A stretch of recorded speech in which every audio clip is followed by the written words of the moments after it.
Magandang araw, magandang gabi o anong oras mo yung pinanonood. Again, Kuya Dens nagbablog dito sa loob ng isang panibago na namang kasama natin sa ating mga adventure, no? We're inside Boknoy, our newest addition to our gag sa ating vlog. Si Boknoy po ay isang Bajaj RE facelift. Yun. 3-wheeler vehicle kung tawagin, or the 3-wheeler motorcycle. Ayan. Okay?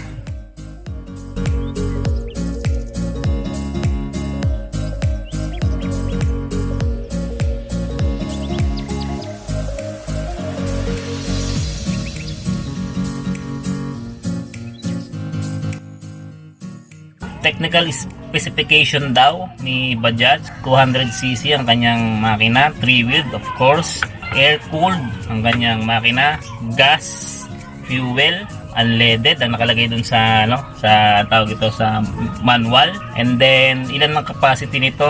Isa dito, normally isa dito, pwedeng hanggang 4 sa likod. So 5 capacity para ka na rin nakakotse. Ngayon kung maglalagay ka pa ng upuan dito sa tabi, yan, at sa kabila pwedeng 3 dito. Na-testing ko na po ito na kami, 4 sila sa likod, 2 kami dito sa harapan ni Mrs. So okay naman, maganda naman ang takbo. Pero of course, pag bumibigat na yung sakay, mararamdaman mo rin sa manibela yung, tawag ito, yung power ng bigat ng mga passenger mo. Okay? Actually, matagal na akong gusto magkaroon ng Bajaj RE. Way back 2020 pa, nung una ko itong makilala dito rin sa Laguna, kasi nasa Laguna na ako ngayon, nag-stay na ako for good dito. Kasi na-amaze ako sa kanya, no? Hindi kasi siya yung typical na tricycle na nakikita na sa daanan na yung may sidecar. Ito kasi ang technical niya, upuan, tapos sa harapan motor. So nasa gitna yung wheel na pangmaneho. Ayun, tawag natin na ay yung front wheel. So, and then dinesign siya ng maigi for safety. In comparison with the Bajaj RE, si Bajaj RE kasi ay may dinesign of course with the safety for the users and the passengers. Yan. Gaya nga sinasabi ko kanina, matagal na po akong gustong magkaroon nito. One, although nagmumotor po ako po ay hypertensive na. So technically hindi na talaga ako dapat nagmumotor for safety reasons, for health reasons. Ngayon, nung makilala ko to, sabi ko, pwede pa pala akong magmotor in the way na 3 wheels ang gagamitin ko, which is si Bajaj. Kaya lang, the price nito kasi, kung cash, hindi ko siya kaya. But the hulugan, pwede naman. Yun. So, nagtingin ako, paano bang process ito pagdating sa monthly basis. Awa naman ng langit, nagkaroon tayo ng ganito, nabigyan tayo ng pagkakataon, pero ito ay hulugan basis, at nagagamit ko na. Malakas na loob ko ngayon mag-drive ng tanghali kasi may bubong. At gaya nga, nauna lang yung video ko ng paglalagay nitong insulation. Malaking tulong po yan, maaaring mapanood yun after this vlog. So, yun na nga. At syempre, hindi ko naman ito in-acquired nang hindi sinasabi kay wifey.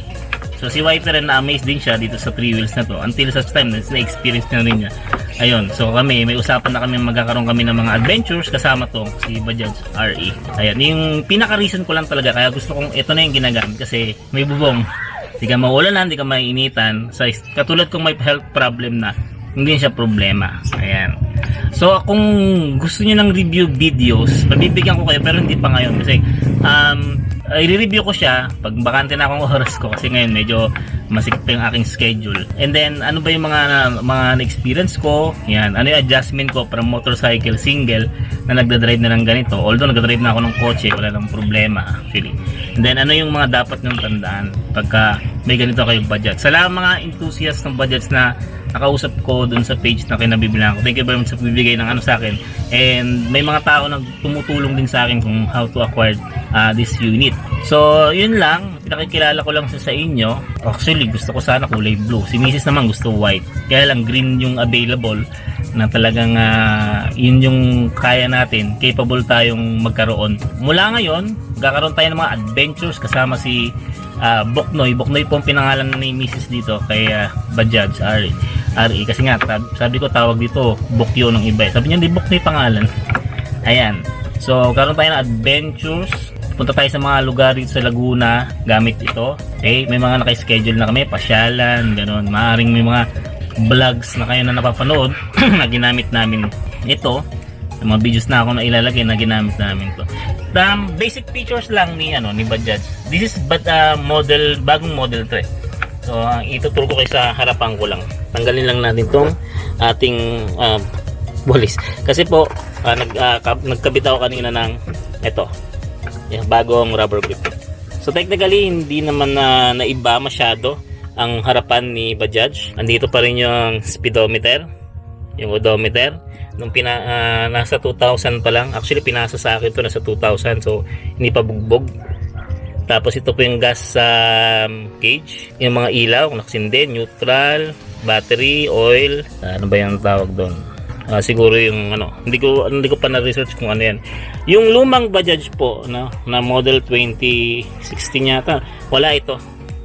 Ayan. Sa bago ngayon meron na siya. Ayan. Tapos meron tayo dito, may ilaw tayo dito.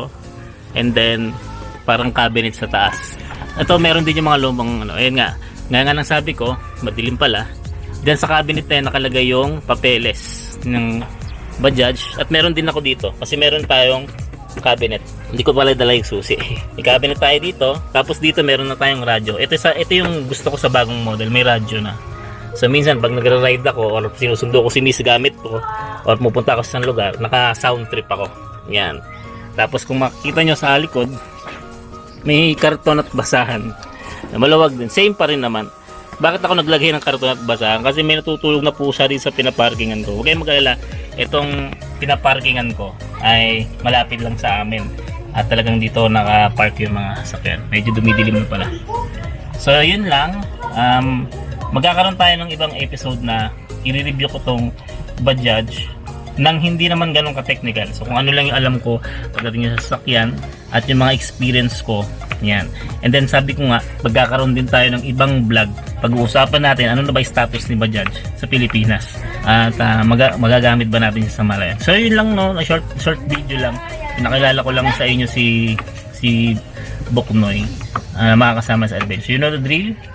Like our video, share. At sa mga hindi pa nakasubscribe, subscribe na kayo kasi mag-i-start na ang ating adventure with our Bajaj RE. Codename Boknoy. This is Kuya Dance. Papasalamat. Signing off and looking forward for more adventures. 3-wheel adventures. Okay? Thank you very much.